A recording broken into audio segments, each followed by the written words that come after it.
करेंगे तो गोवर्धन की मैया कहती इंद्रदेव नाराज हो जाएंगे। कहा नहीं मैया, हम सब इस बार गोवर्धन की पूजा करेंगे।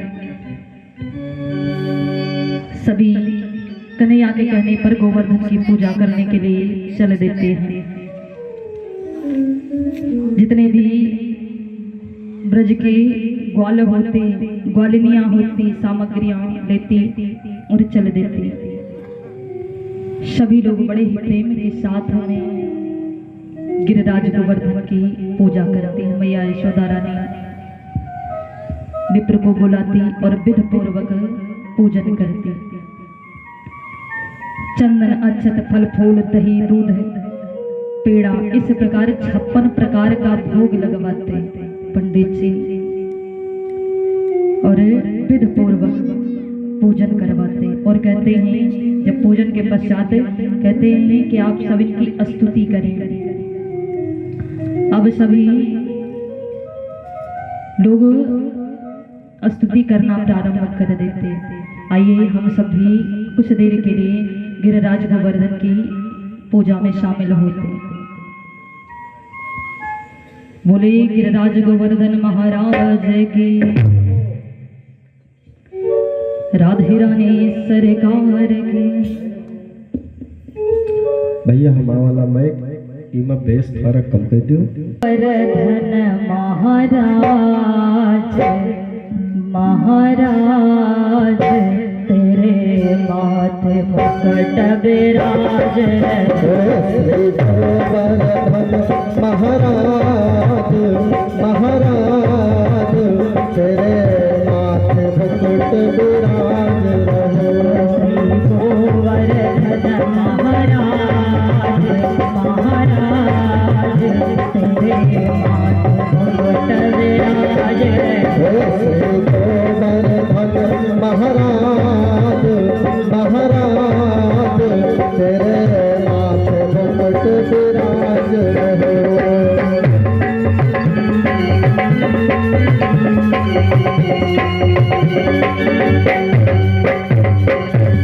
तो पे पान चढ़े तो पे फूल चढ़े, तो पे पान चढ़े तो पे फूल चढ़े, तो पे पान चढ़े तो पे फूल चढ़े, तो पे पान चढ़े तो पे फूल चढ़े। और चढ़े दूध की धार धार तेरे माथे मुकुट विराज। और चढ़े दूध की धार धार तेरे माथे मुकुट विराज रहो। और चढ़े दूध की धार धार तेरे माथे मुकुट विराज रहो।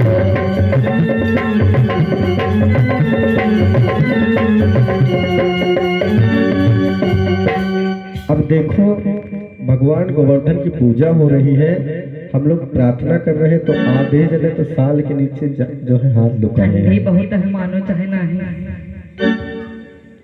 बड़े प्रेम से बोलो, अरे श्री गोवर्धन महाराज महाराज। पंडित बाबा वह बात सही है, लेकिन ऐसा है जाड़ बहुत है। तेरे माथे मुकुट विराज रहो। हाँ हाँ, अरे ताड़ी बजाओ, ये एक बात कहा पर हुआ।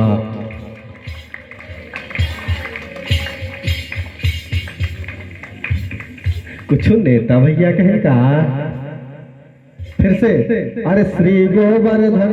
देखो अगर आज तुम लोग मेहनत करी हो तो नवरात्रि बाद नाश्ता भैया लल्लू पर करी है अपने होटल पर।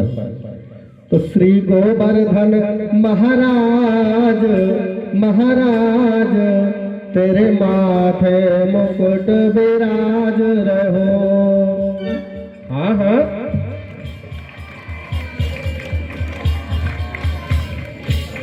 ये लोग सोचत हुए हैं कि इनका ये लोग वाला ही नहीं और इनका दिया है पैसा तो ये लोग वाले। तो मुँह पचे बोल दियो, कसम न खाओ भाई। अरे श्री गोवर्धन महाराज महाराज ओ भैया, हाँ, तेरे माथे मुकुट विराज रहो। तुमसे सबसे कहा भाई। अरे भैया भतीजे जी, अब मान लो कहा था कि वही ना बोला मतलब एक बार जो वो बात हो गई थी, अब वो हो या ना हो, बाकी सब सही है। अब एक बार मान लो ये बात हो गई तो ये बात, लेकिन इधर से आवाज आई, मतलब तारीफ करना भी गलत बात है कुल मिलाकर, है ना भैया?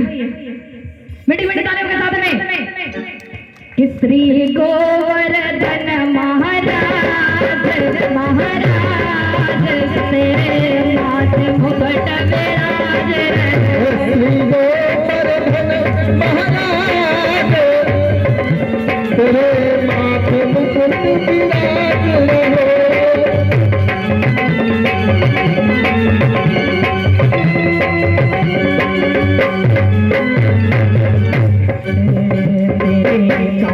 कुंडल साज तेरे कानन कुंडल साज रहो। तेरे कानन कुंडल साज तेरे कानन कुंडल साज रहो। गल बयजंते माल तेरे माथे मुकुट विराज और गल पहनते माल हमाल तेरे माथे मुकुट विराज रहो। गोवर्धन महाराज महाराज तेरे विराज रहो। गोवर्धन महाराज महाराज तेरे माथे मुकुट विराज रहो। तेरे गले में कंठा साज तेरे गले में कंठा साज रहो। तेरे गले में कंठा साज तेरे गले में कंठा साज रहो। तेरी आँखी बनी विशाल हाँ विशाल तेरे माथे मुकुट विराज तेरे घाटी बनी विशाल हाँ विशाल तेरे माथे मुकुट विराज रहो।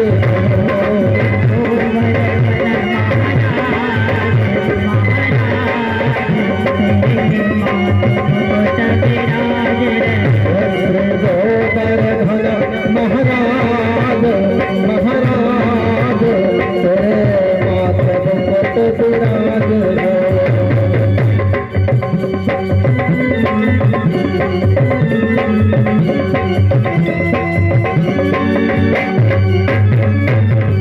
तेरे साथ कोस के परिक्रमा तेरे साथ कोस के परिक्रमा तेरे साथ कोस के परिक्रमा तेरे साथ कोस के परिक्रमा रचक में सर्वेशा देशा तेरे माथे मुकुट विराज और सकल सर्व विराज तेरे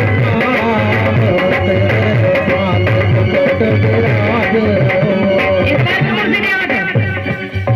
एक बार ज्यादा देर के लिए नहीं, बस 2 मिनट का समय, समर्पण भाव से कि श्री गोवर्धन महाराज महाराज तेरे माथे मुकुट विराज श्री गोवर्धन महाराज महाराज तेरे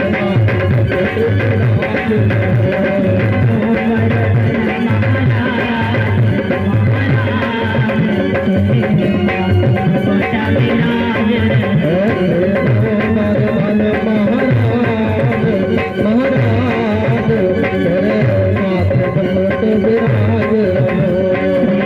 गोवर्धन महाराज तेरे माथे मुकुट विराज रहो।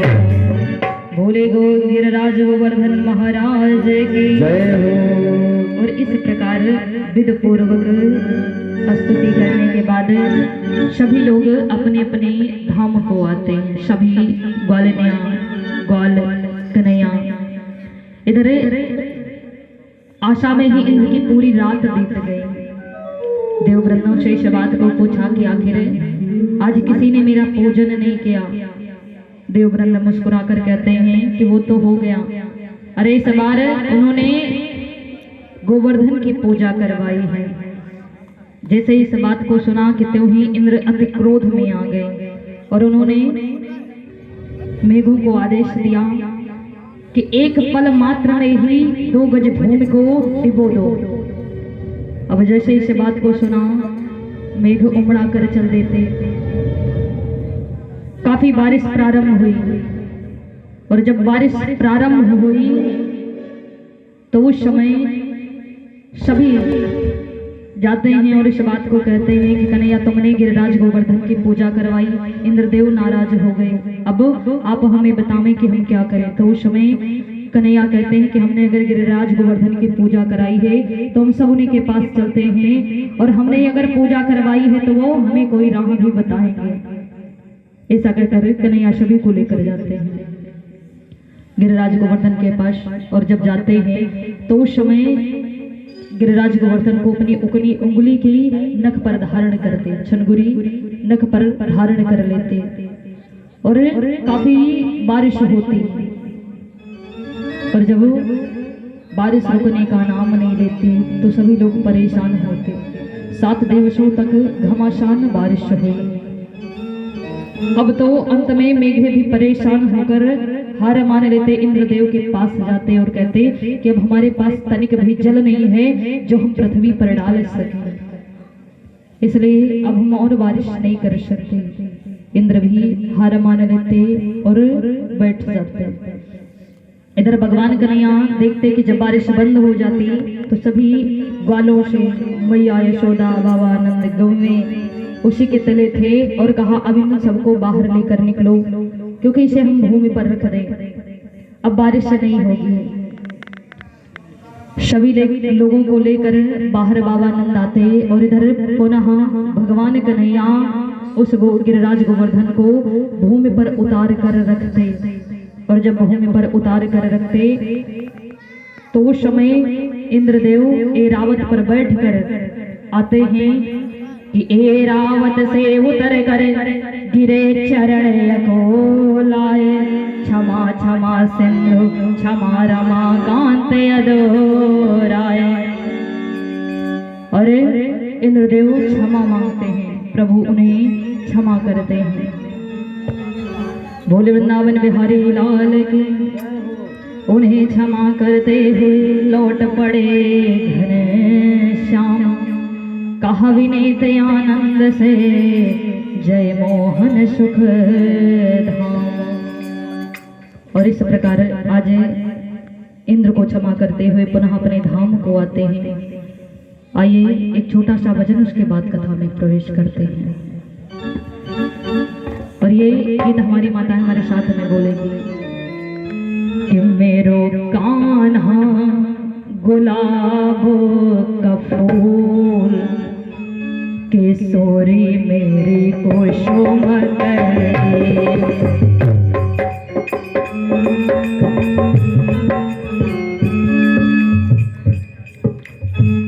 और ये भैया श्री दिग्विजय सिंह जी दुर्गा पूजा समिति टिकैत नगर की ओर से 51 रुपए का सहयोग चंदा के रूप में प्राप्त हुआ है।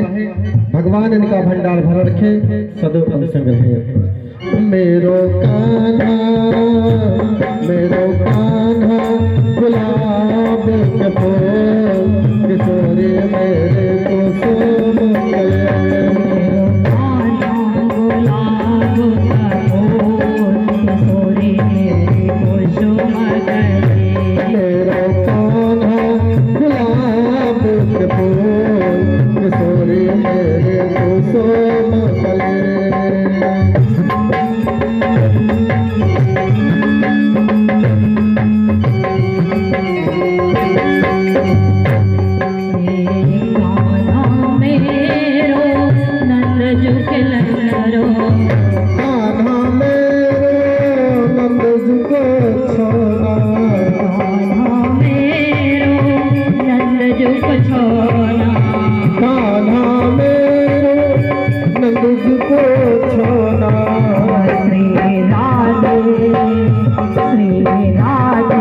सुभान गले किशोरी मेरे कुसुम गले श्री राधे रस भान लले किशोरी मेरे कुसुम गले माना गुलाब फूल किशोरी मेरे कुसुम गले मेरो कान्हा गुलाब के फूल किशोरी मेरे कुसुम गले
भगतन के ऐसे ऐसे नाम आ जाते हैं।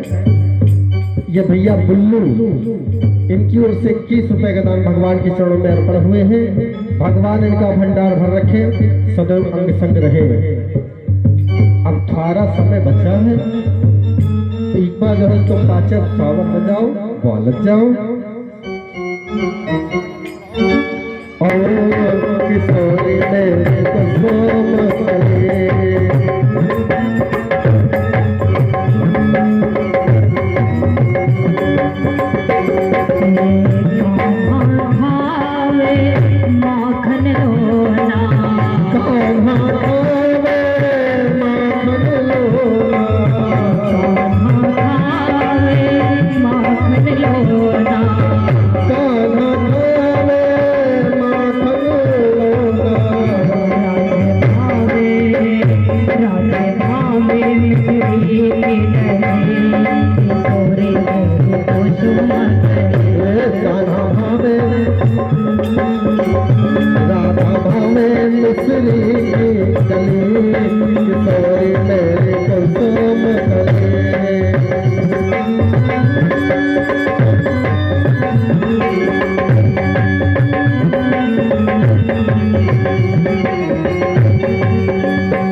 इस प्रकार राजा कंस हर एक दूत भेजता रहा, लेकिन जो भी गया वो काल के गाल में समा गया, कोई भी वापस नहीं आया। एक दिन राजा कंस बड़ा ही उदास बैठा था। राजा कंस से मिलने के लिए नारद जी जाते और नारद जी कहते हैं कि हे कंस, आखिर तू इतना उदास क्यों है, इसका कारण क्या है। तो समय इस बात को राजा कंस कहता कि मैं जिसे भी भेजता वो वापस लौट कर नहीं आता। इस बात की चिंता मुझे दिन ब दिन होती जा रही है।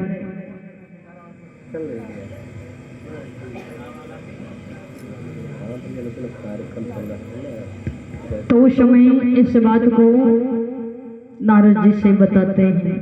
नारद जी कहते हैं कि मेरी बात मानो, अरे एक छोटे से बच्चे को मारना कौन सी बड़ी बात है, इसे तो गुड़ियों का खेल समझो। इस समय आप एक उत्सव करने वाले हैं, कौन सा? धनुष उत्सव। उसमें कंस, कृष्ण और बलराम को आप बुलवा लें और अपने आप ही दोनों आ जाएंगे और यही मार देना। कहा कृष्ण और बलराम ऐसे नहीं आने वाले। कहा मेरी बात तो सुनो। नारद जी विधि पूर्वक बताते हैं कि देखो सभी को निमंत्रण भेजो, वृंदावन सभी को निमंत्रण भेजो और ऐसे किसी एक व्यक्ति को भेजो जिसके साथ कृष्ण और बलराम आ सके। निमंत्रण सभी का भेजो। नारद जी जब इन बातों को कहते ये बात राजा कंस की समझ में आ जाती है। उसी क्षण एक फरमान लिखा जाता जिसमें सभी को बुलाया जाता। बाबा नंद, मैया यशोदा, ग्वाल बाल जितने भी होते सभी को बुलाया जाता। चाचा अक्रूर को भेजा जाता। चाचा अक्रूर को भेजते ही कौन? राजा कंस कि तुम्हारे साथ कृष्ण और बलराम अवश्य आ जाएगा। चाचा अक्रूर न चाहते हुए भी मथुरा से वृंदावन धाम के लिए जाते हैं और जिस समय वृंदावन धाम के लिए जाते तो उस समय छोटे से कन्हैया गऊ को लेकर गए थे। चाचा बाबानंद के घर पहुंचते, देखकर बड़े प्रसन्न होते। बाबानंद स्वागत करते, जलपान की व्यवस्था करते। उसके बाद उन्होंने एक बात पूछी कि कन्हैया कहीं नजर नहीं आता। चाचा अक्रूर ने कहा